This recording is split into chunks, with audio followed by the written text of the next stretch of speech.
très chers internautes, vous qui nous suivez partout dans le monde entier. Bonsoir ou bonjour, ça dépend à l'ère à laquelle vous nous suivez. Alors,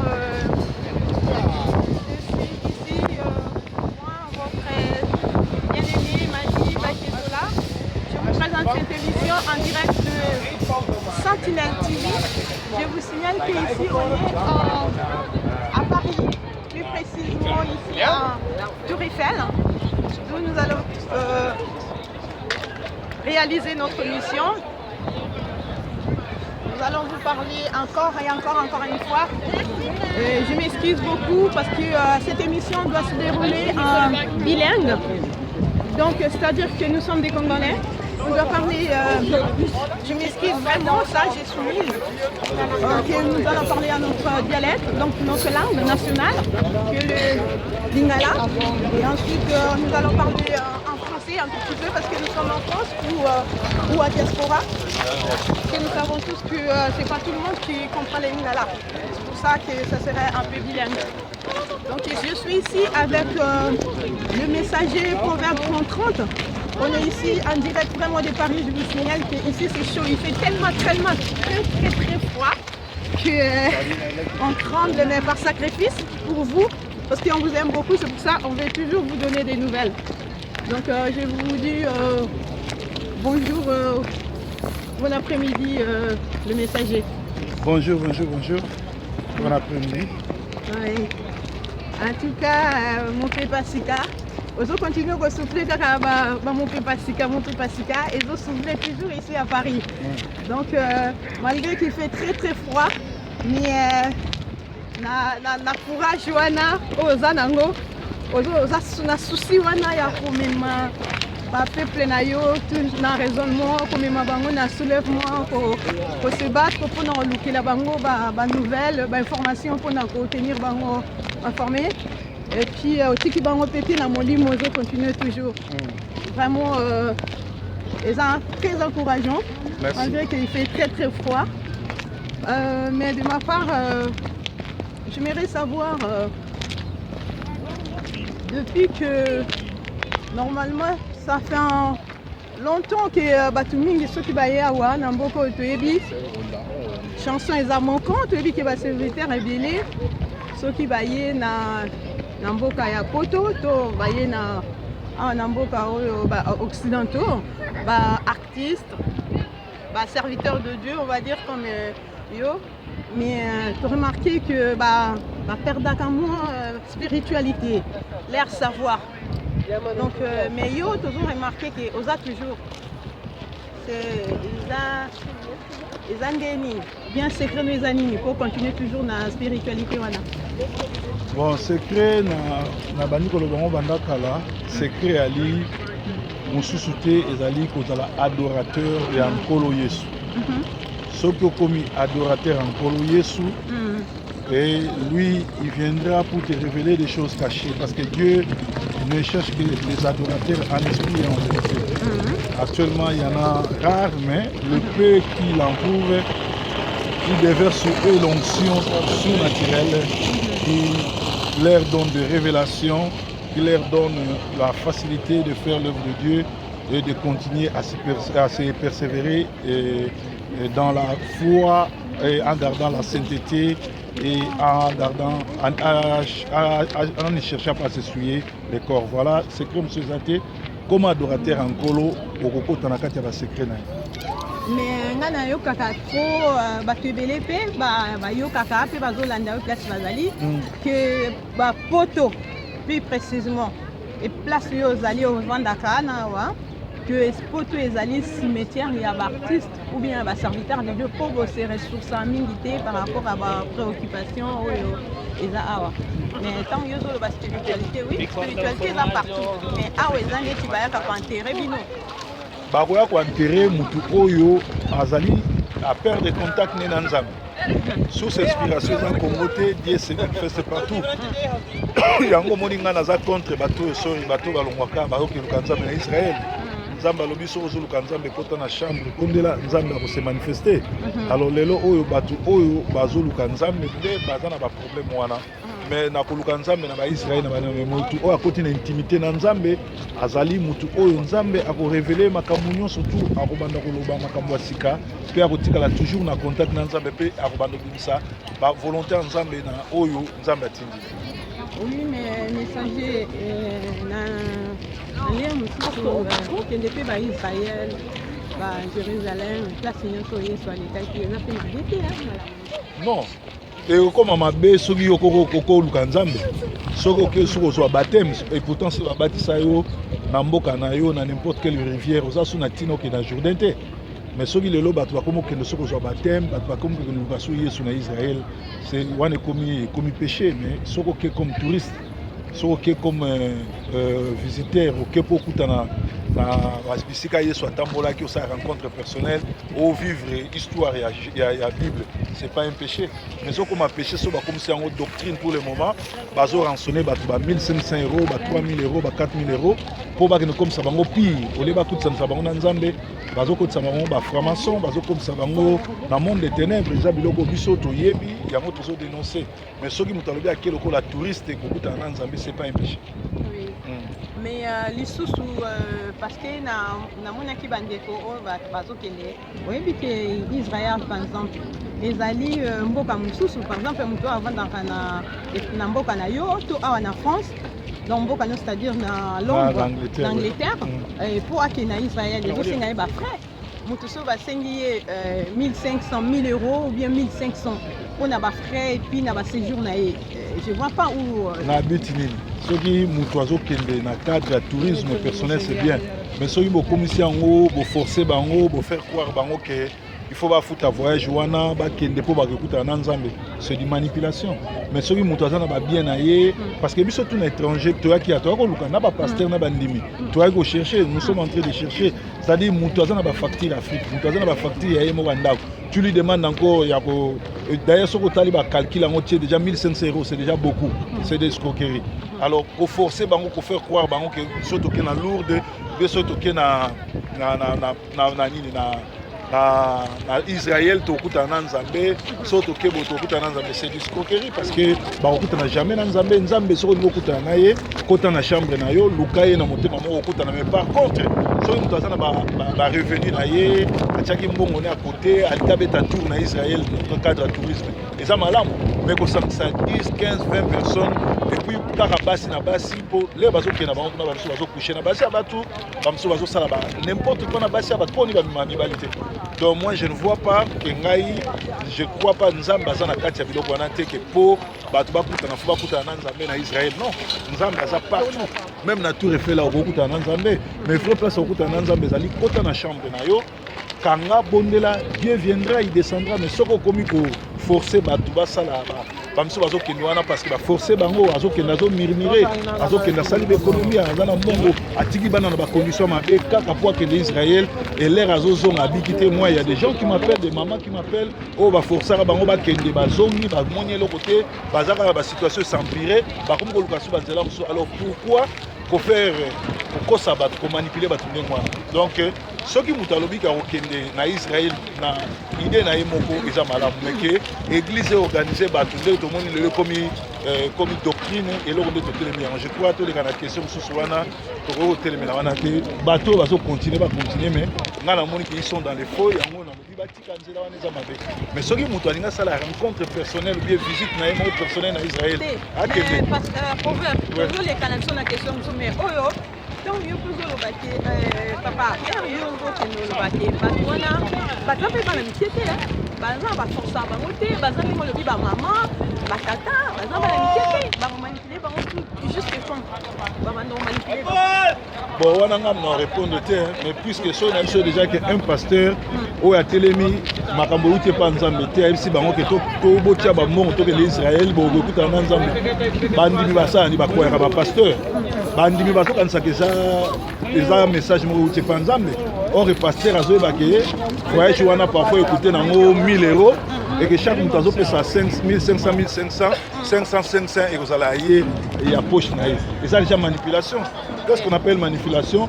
Manipulation, na kati ya vision nyonso, na kati ya eloko nyonso tout mosali na nzambe azosala, il faut ezala ya ye te fo ezala na lokumu ya nzambe mpe bakristo bazozwa nini na voyage wana soki bakristo bazoprofite na eloko te eke paster moto azoprofite nango ekomi manipulation et c'est condamnable.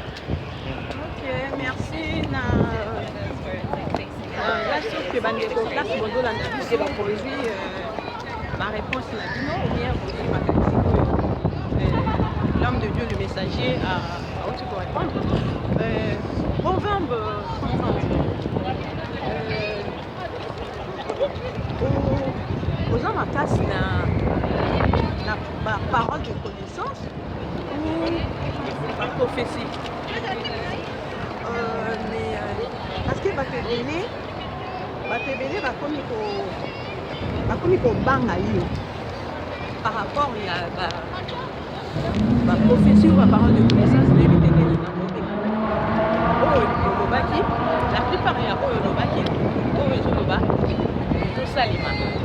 Alors na wana nga nalingi koyeba est-ce que parce que la plupart ya bato mingi oyo lobaki basusu bakufi bato mosusu bamabe ekomi oyela bango donc bato balingi bayeba oza prophète oza na parce na baparole de connaissance oza prophète ou bien oza na baparole de connaissance donc omikomisi mbikudi to ndenge nini po bato bazozwa la question omikomisi mbikudi balobi ngala koma mbikudi oui parce que quelqu'un qui parle eza baparole de connaissance ou bien prophétie et puis makambo ezoloba neti bato bakufa tel bakokufa puis tozomonake makambo mosusu ezokomi kokokisama. Alors les gens veulent savoir parmi baquestion bato yo ezali ke oexplike un peu komi mbikudi bien ndenge nini. Bon, Proverbe 30 aza mbikudi te. Proverbe 30 aza serviteur. Moto nyonso soki akutani na nzambe eloko ya liboso nzambe apesaka ye apesaka molimo. Na kati ya molimo wana eyaka na badon. Moko ya badon ezali parole de connaissance, discernement des esprits, badon ya puissance, don ya guérison. Ezali badon oyo moto akutani na nzambe.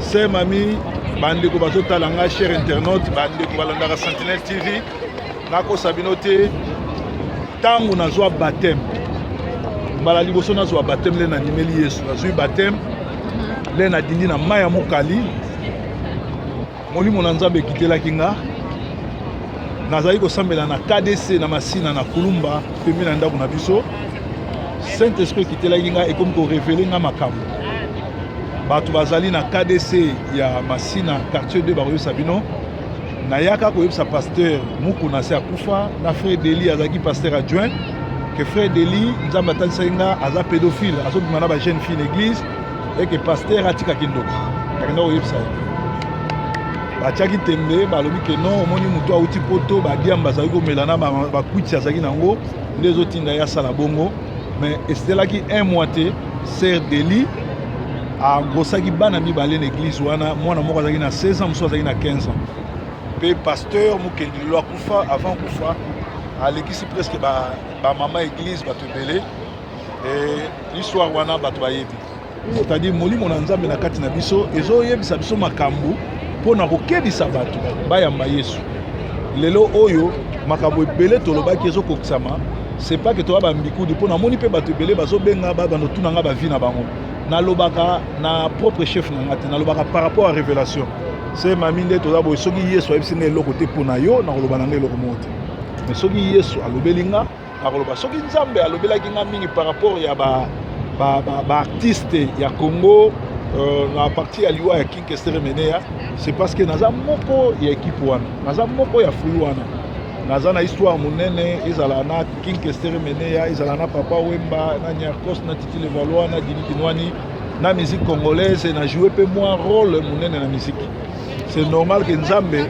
comme aza na souci à sauver bato wana pe bayeba ye bakutana na ye basalela ye yango atindaki nga napesa mwa baprophétie wana mpo bato wana bayamba Yesu mpo omoni na vie il est donné à l'homme de vivre une seule fois après vient le jugement hébreu azoyebisa biso yango après le jugement soki jugement ye eke yo baretrouve yo na vie ya mabe oke na lifelo alors namoni lelo nalandi na liwa ya kulutu na biso Papa Wemba nayoki Kofi azosenga pardon epa nzambe mpona mutu boye non mutu soki aza vivant nde ye fo asenga pardon ndenge toza boye nzambe atikeli biso ntango toza vivant tosenga pardon soki nga nakufa bobengeli nga bapaster nyonso to ya mokili basengela nga pardon ezokonte te.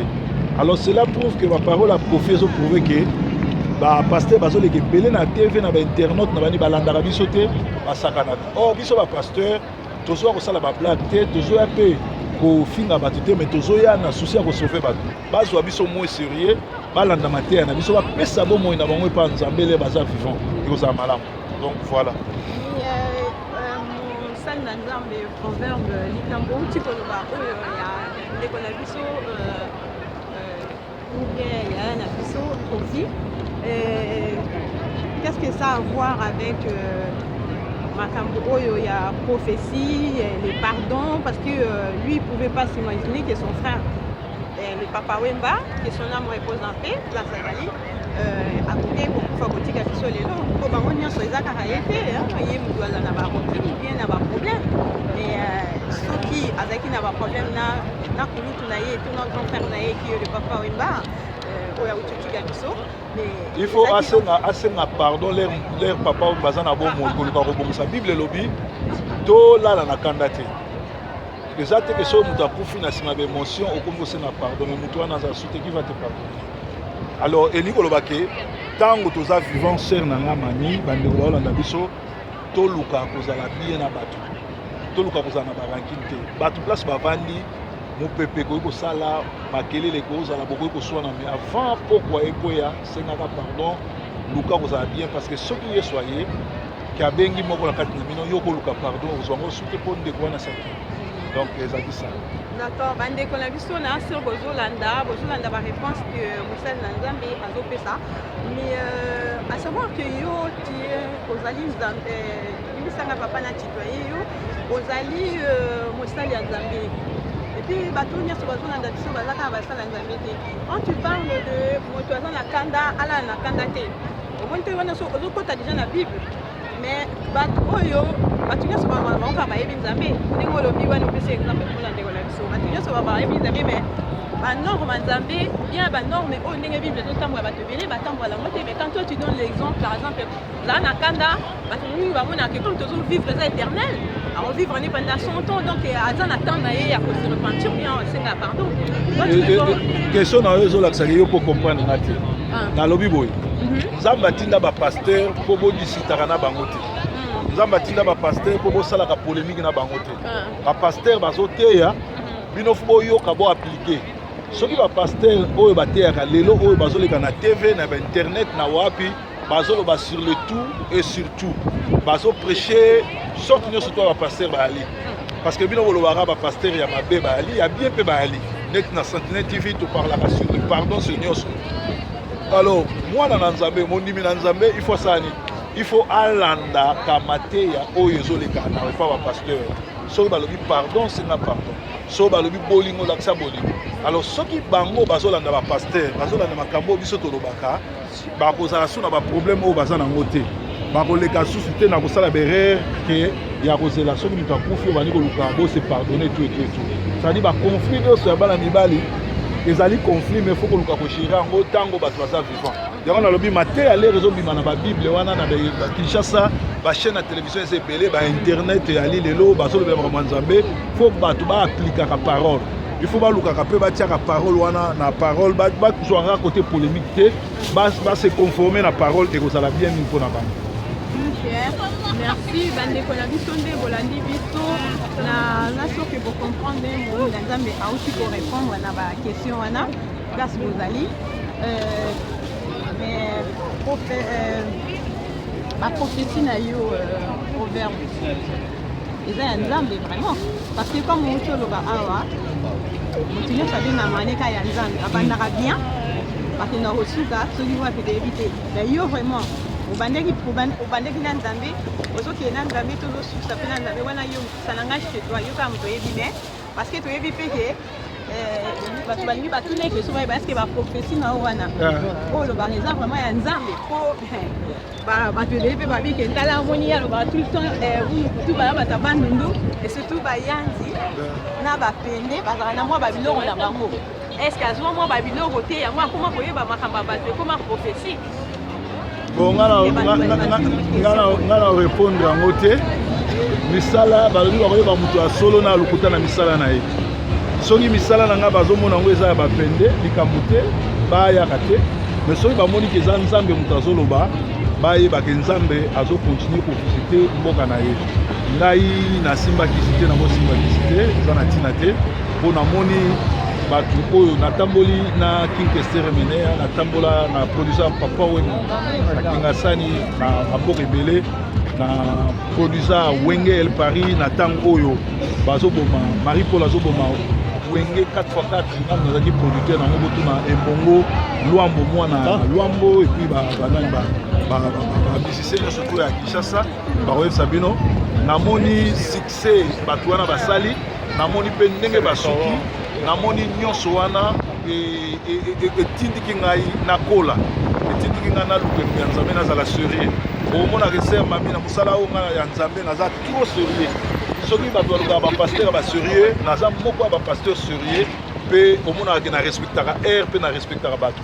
Tout simplement parce que passage na ngai pembeni ya ntango nazalaki producteur kokutana na bagrand lokola King Kester Menea, lokola Papa Wemba, lokola bato wana nyonso tu epesaki ngai caractère yango moni ngai nakomi sérieux na vie parce que kozala sérieux ezali très important. Bato lelo bazoluka nzambe mais bazoluka baserviteur oyo baza sérieux. Merci pour la réponse. Mais dans la carte, il y a ma réponse, moi, il y a ma réponse, on a répondre. Ça veut dire que en passant, Arnaud sur le bataille, il y a un a mobile, chef coutumier et tout. Donc ça, les actes qu'il y a descendants, il y a un chef coutumier maintenant. Comme on a mobile, ils sont au Lambert, Azala jamais chef coutumier, mais Azala qui grand commerçant et puis grand leader d'opinion. Donc peut-être au Yoga bien Azala jamais dans la famille de chef coutumier, mais après ça il a caractère parce que na kola qui pas na et puis après ça il a combo na ye, avec côté là à l'hôpital après ça il a combo na ye na caractère na ye. Donc na kola ba après ça il a caractère na ye, mais kena lo ba que à sa chef coutumier non à sa chef coutumier. Ok, d'accord, merci. Mais moi j'ai remarqué que Bantou va passer les questions pour Bantouna. Et ça, la Nzambe, est-ce que ndenge bato baobenga yo boye azobenga ebele bato kobenga okobayeba makambo na bango donc okomi nango mikudi quelque part ndenge okomi nango mikudi ala proverbe akoki kosalaki mikudi te. Proverbe akosalaki mikudi te, mais proverbe azali moko ya bato oyo akutani na Nzambe, moko ya bato ayoki Nzambe ayoki mongongo ya Nzambe azosalelaka na volonté oyo Nzambe atindi ye. Voilà.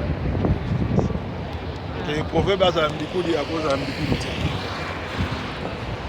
Aussi question bandeko batuni ke na émission passée toutaki kosala par rapport ya moisson mondiale osililaki ke eza existé ezali groupe d'évangélisation nyonso akoki koya kosintégre mais bandeko batuni na baquestion balobi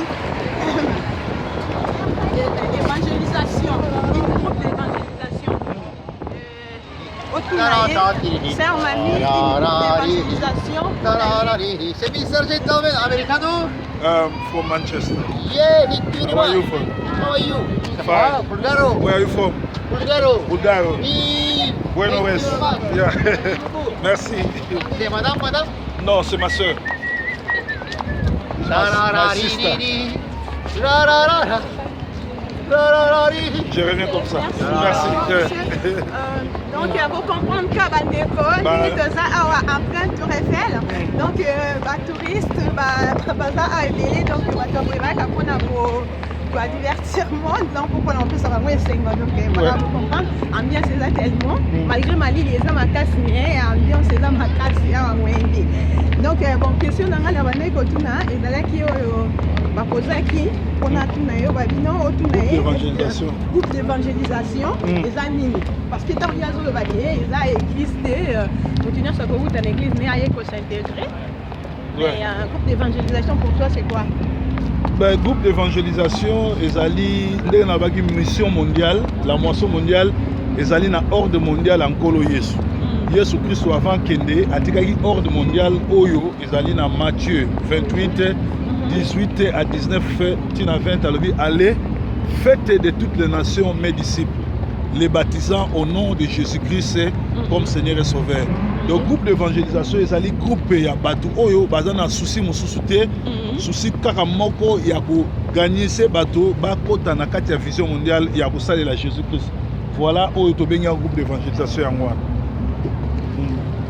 Oui, question mosusu ezali batuni bakomi komona yo entouré na bato makasi donc sportif comme bamonaki na émission précédente Yona Doudou Kunku sali émission mais il y avait champion ayaki quoi intervenir mpona yo donc okomi obanga déjà quoi bato balobi bato natuna yo okomi obanga yango okomi entouré na bato makasi bongo po baassurer sécurité na okomo non proverbe abangaka te proverbe azali na bafanatique azali na bandimi azali na bana quartier champion na bandeko mosusu wana baza bamaître mais baza mpe bana quartier na ngai alors comme bayebaki ke naza awa amoni mpe ke azala pembeni na nga ezali mabe te yango moni azozala na nga me nabangaka te des fois mpe azozala na nga te nazotambola nga moko azali frère oyo aye koassiste ndeko na ye aza na mission na Paris comme ye azalaka na Paris aye voilà azali engagé te comme garde corps mais azali frère na kati ya vision azoyaka évangélisation azoya prière mpe alingaki tokutana voilà. Ok, donc en fait le messager, les gens se posent des questions, ils veulent savoir bon, entre guillemets au combien en tout cas aux a la parole bien aux a la opinion qui est un homme public ou à opinion on a un bon cannabis aux leaders d'opinion, on va dire ça comme ça. Ouais. Donc parce que là on venait de voir que au Sali émission na Kokonayo a parlé de ce grand homme qui vient de nous quitter, notre père ou bien pour moi c'est un père donc que son âme repose un peu encore. Papa Wimba, ouais. La personne de Papa Wimba. Et puis tu as fait encore une émission avec Doudou Coucou pour vraiment te manifester ou bien manifester pour rendre hommage. Pour rendre hommage. Ouais. Mais les gens ont manifesté. C'était ma révélation ou bien bon au Bombi il fallait que tu oloba plus au Bombi révélation. Je ne sais pas quelle révélation est au Bombi. Bon, les gens ne seront jamais satisfaits. Natangi ba commentaire na bango ba msupe bazo benanga même bazo attaquer ngai bazo ko critiquer nga ba msupe bazo encourager. Omoni nzambe azana ndenge na sala nzambe a fonctionnera lokola batuté. C'est-à-dire makambo nyonso ya artiste na biso na loba tant King Kester akufaka na azwaki tant ko loba makambo ebele je ne peux plus me répéter. Ba vidéo eza na internet etikala wana eza na YouTube. Bato bakota balandaka ngo lokola polémique te mais balanda lokola c'est Dieu qui parle à son peuple. Mutu oyo auti kokufa azaki pasteur te azalaki star ya musique congolaise azalaki pe na relation personnelle na ye parce que je suis aussi son producteur, je suis aussi son jeune frère, j'ai travaillé avec lui.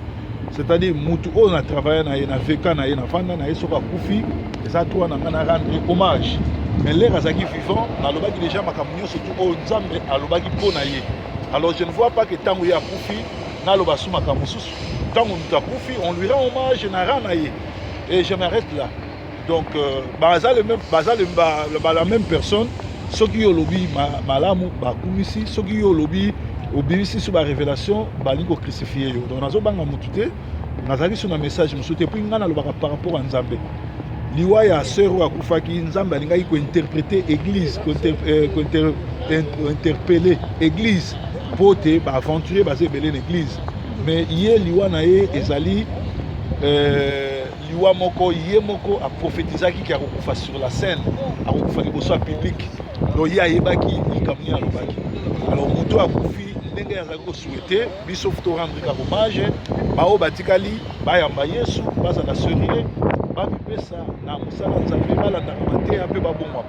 Je crois que eloko biso tokoki kosuka yango wana mais soki tolobi susu tobakisa tosala nini ozala na litomba moko te puise esi toloba déjà. Mais en fait naza sur bandeko batali ou bien bandeko balandi bino moko boyoki ba réponse oyo ndeko na bino les proverbes des messagers 30 auti kopesa par rapport ya ba question oyo bino botunaki kasi sikoyo ezobima lokola moi parti pris comme tu fus moi le col à partir comme tu fus le producteur une fois tu as produit Papa Wemba ou bien Aza moko ya kati ya libota yango mais ba nous bazali na chance pour na hote pour au traiter bango na ba avec toute ba rigueur wana nyonso to ozalaki nango. C'est mami bandeko batali na kolinga bo comprendre bien na lobby bien que message outaka pas nkolo soki nga nalobi de ma part na komi kolukela nzambe makambo. Si Dieu n'a rien dit, je ne peux pas ajouter. Pourquoi bato bazolinga ko forcer nga na loba na ngongo nzambe alobi lote. Donc j'ai na tango na lobela makambo ba artiste congolais, j'ai parlé de King Kester Mene, de Papa Wemba, de Kofi Olomide, de Wera et de JB Piana na lobela bango. Donc message wana c'est ali na koya koloba pour la deuxième fois. Lors mbongo na loba Marie Misam na loba ba na mususu ba Thomas Lokofe le reste ba mbuta kamoka na loba. Ce que yo lingi na loba soni na za soni comme loba te parce qu'à l'époque où je parlais, ça ko uta na propre chef na ngate mais c'est Dieu qui parlait. Mais pour le moment lokola Zambi après c'est un message te na koyi ko que no loba de ma propre chef de mon propre chef te. Voilà. Oui, mais... Non, je suis désolé pour na bato bazali c'est la peut-être ngana ya koloba na loba ndengona te biloba loba na loba soki ainsi dit l'Éternel et ali lokola nzambe à cette terre moi aussi je me suis dit. Donc je pense que mes chers internautes vos questions en tout cas ils ont posé yango na posé et pas il y a le messager proverbe 30 na posé à mon point de vue moi je représente toute la communauté yango congolaise plutôt yango na posé ma question au premier vous avez na sûr que vous allez satisfaire place vous allez koyoka la réponse bon tout oyo na copier tout na par rapport à la question batunaki ezalaki nyonso ya mwana moi je sais pas si oza na eloko moko ya kobakisa mpona kolendisa bandeko par rapport ya sujet na biso ya lelo ya prophétie parce que en tout cas ezalaki basé bien na prophétie aujourd'hui on a parlé sur la prophétie à savoir que prophétie ça vient eutaka na nzambe na molimo ya nzambe quand bandeko bainsistaki trop po bayeba okomi s'autoproclamer prophète parce que tellement mutu po ekomaka ozwi bakaba la connaissance sur l'autre la prophétie ezali donc bakode kote ya bayoka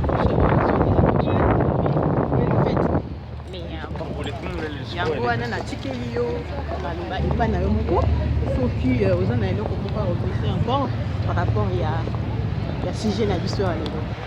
Bon, merci sœur Mami, merci bandeko bazotala. Normalement ngai ndeng kolo abenganga messager. Messager zali ko azo transmettre parole en Nzambe fidèlement ndenge azoyoka ngo. Donc nazara na likambo bakisa te, nazara na likambo longola te. Nazara pe na souci na koma prophète te ni ko koma mbikudi te. Alors Abakouk 2 azoloba parole à prophétie sur yé gravant on a libanga komango pobo sanate. Alors un vrai prophète ezali oyo ayaka kolobakaka pona ko édifier église na corps de Christ. Ayaka kolobate pona kopanza ou bien pona ko servir ko faire voir comme on a yeto grandeur na ye. Alors nga nazali mosali na nzambe oyo nzamba azolobela pona bato ba ya nzamba touché bango pour la deuxième fois. Nzambe a touché les sous. Dieu est en train de toucher lenga toucha qui vit à Bartimée. Bartimée souka qui ponaye, papa na bomie miso, balobi esili batiki ye na balabala bapoussière banini mais rere basalaki babosanaki koboma ye matoi Bartimelere ayoki ke Yesu azoleka abeleli nzambe asalaki. Peu importe situation zoleka nango, peu importe makambo zoleka nango, diable akokanga makambo nyonso tout, mais akosala erreur moko soki akobosani kobomo misu, akobosana kobomo matoi, akobosana nyonso tout wana pour permettre yo okutana sona nzambe. Alors prophétie à solo c'est la parole de Dieu. Prophétie à solo ezali Bible. Ça na prophétie moko te muta ebso sur ta vie, sur koko na yo, sur maman na yo, sur ba démon ya ndako na bino, sur ba sorcier, wana eza esprit ya kokabola famille. Vraie prophétie ezali ko respecter liloba na nzale ya nzambe, ko tosa liloba na nzambe, ko salela nzambe, ko salela makambo nzambe azoloba nde yango na vraie prophétie. Alors soki yo okei komi pesa pona koluka muto abikola pona yo pona koluka muto abimisa ba démon abimisa na misapi atalo misapi atanga banini wana ezali interdit nzambe alingi yango te. Vraie prophétie nde na bi abakuka lobi parole ya nzambe prophétie soki ebimi koma yango grave yango biso toza na susi kaka moko ya kosauve baame bato bazala sauve bayepa nzambe yango moni tozotambola de ville en ville pour que noter à sango malamu tozwaki ofele tozopesa po ofele en passant awa nazopesa bandeko nyonso to ya basi na mibali oyo bapesi biso confiance na la moisson mondiale oyo bazoya nzambe aleka kopambola bango eza malamu. Nazosala séminaire ya suka ebandi na kointervenir lelo samedi na Pantin puis dimanche na Pantin nasilisi apres nde nakozwa mpepo na nga nazongi mboka nanga Manchester mais na juin nakozonga susu awa ba mama ya la moisson mondiale batikali chaque samedi bazokutana na esika bayebi bazokutana de 15h30 à 16h30 chaque samedi. Je crois maman Bena dans 2 semaines akoya awa pour continuer musala onga na bandi et nga moko na banoya awa chaque mois une fois oya ko kutana ko former ba groupe à batoyo bazoya. Merci parce que tous autres appel ebele bato ebele bazo croire na biso bato ebele bazo kota na kati ya vision o munene bato ebele bandimi musalo tozo sala bato ebele ndimi biso pe bato ebele bazo soutenir yo moko moni ezana ba misusu bazoya te mais bazo benga ko contribuer ko participer ezali vraiment eloko mo munene komona makambo oyo zo sala na mboka Paris. Komona bato ndenge nini bazo croire na biso, komona bato ndenge nini bazo pesa biso confiance, pe komona bato ndenge nini bazo sala. Pe lisusu awa na banzi nazokende ko bénir benemi na nga nyonso. Nazokende ko pambola benemi na nga nyonso parce que bato basali ba vidéo ya kofinga ngai kokosela nga makambo. To basu mateya na ngai ba critiquer ko kuruma ko baksa. Bango nde basali nga publicité ofele. Parce que ça n'a pas si tout le monde a pas occupé, on va suivre vidéo dans un bâtiment. Ça n'a pas si tout le monde a pas quitté. Au monde on a ça dans bon foot on a été mais on va l'exhiber on a. Baransa qui va se finir, baransa qui va se la critique. Mais et ça les publicités au fait. Donc j'ai béni tous mes ennemis, j'ai béni tous ceux qui font des vidéos en me critiquant, en m'insultant, en me calmoniant, en faisant tout ce qu'ils sont en train de faire parce que ma frère Joseph Baloba qui vendons-les. Nous allons voir si ces rêves vont se réaliser. Quand ils font ça, ils pensent qu'ils sont en train de me faire du mal et pourtant ils font ma publicité et aujourd'hui toute la ville en parle. Paris a été saisi, Paris a été touché par la parole et les âmes ont été sauvées, les âmes ont crié à proverbe et la moisson mondiale continue. Donc, na béni benemi na nyonso, na pamboli batu nyonso ba finaka, batu nyonso ba sali mabe. Na ba mateya nanga batindi ba vidéo kokosela nga makambo kofinga nga nzambe nanga pambola bango atombola bango bakufante ba vivre longtemps ba mona gloire ya nzambe oyo salama na musala oyo nazosala na Paris. Voilà, merci. Oui, l'homme de Dieu, merci, merci le messager. Mais na kokanisa kaka ndenge koloka yo koloba awa na nina bakiselo komoko parce que bino nyonso to bobengami basali na nzambe to biso nyonso oyo tozotanga kombo nzambe payen ate motu nyonso asalama na maboko ya nzambe Alors, nayebi te côté moko te tomonaka bible ebandaka na Genèse soki na Apocalypse, mais bato bayebi ebele bakendaka na moto mosusu azoloba anglais ebele, français ebele, vraiment mais à la lettre quoi, azoteya fongoli bible azoteya, mais nga na kati ya bible naye kocomprendre lelo moko bible ezoyebisa biso même baprophétie ekozala boli, mais l'amour, le pardon et l'amour ekoumela. Mais nga nazo comprendre te. Oh vraiment question euti epa na nga moko. Ka siko nde ndingo zo lobani na mtu ko raisonner yango. Mais l'amour pourquoi?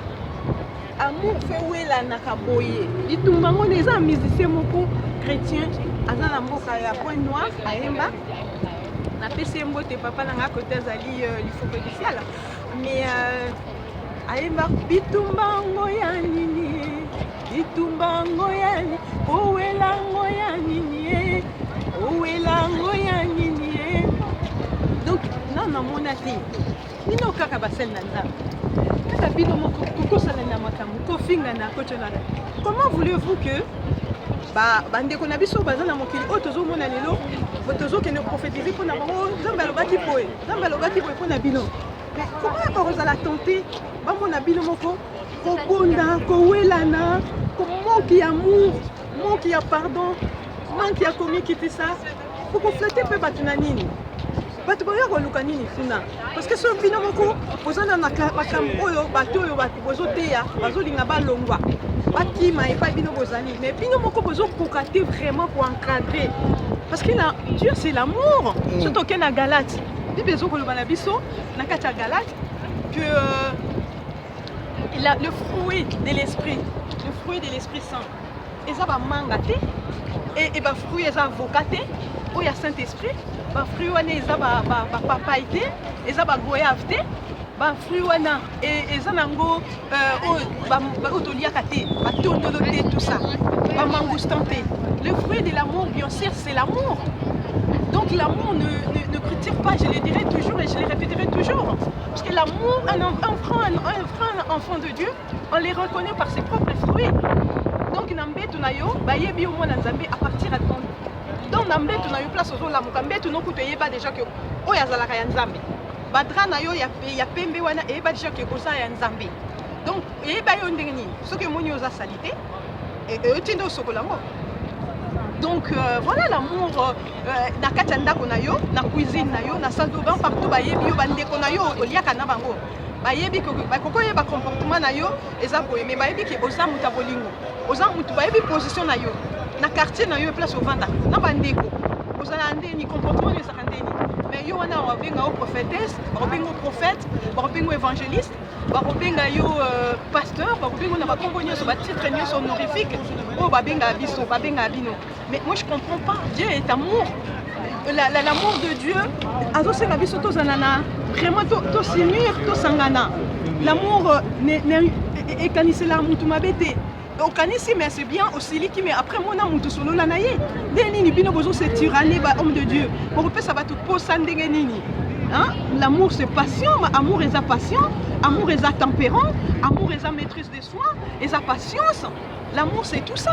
L'amour c'est pas la guerre. Les autres bambo cannabis et donc voilà, nous sommes arrivés à la fin de notre mission. Vraiment, je pense que bien aimé, ou bien nos chers compatriotes congolais, mes chers congolais, vraiment je vous passe ces messages. Na lingi bino mingi ne na loba toujours na linga bino vraiment mingi et j'espère pourquoi pas bino ke côté bozali vous pambola main parce que vous allez vraiment béni. Je bénis notre pays le Congo. J'espère que Nzambe à côté le Boko tout ira bien. Nous sommes arrivés à la fin et ben voilà, Salibino cadeau à Tour Eiffel, place aux Alliés, au Canada, au Mona, à Londres, à Manchester, plus précisément à Mama Bena, place aux Alliés. En tout cas, je t'offre Tour Eiffel, la pression à la musique, à Tokoye Koya au Mona, Bambo Tebele, na bande Konyon, surtout au Besoin Landabiso Namboka Congo. Je salue ma meilleure copine.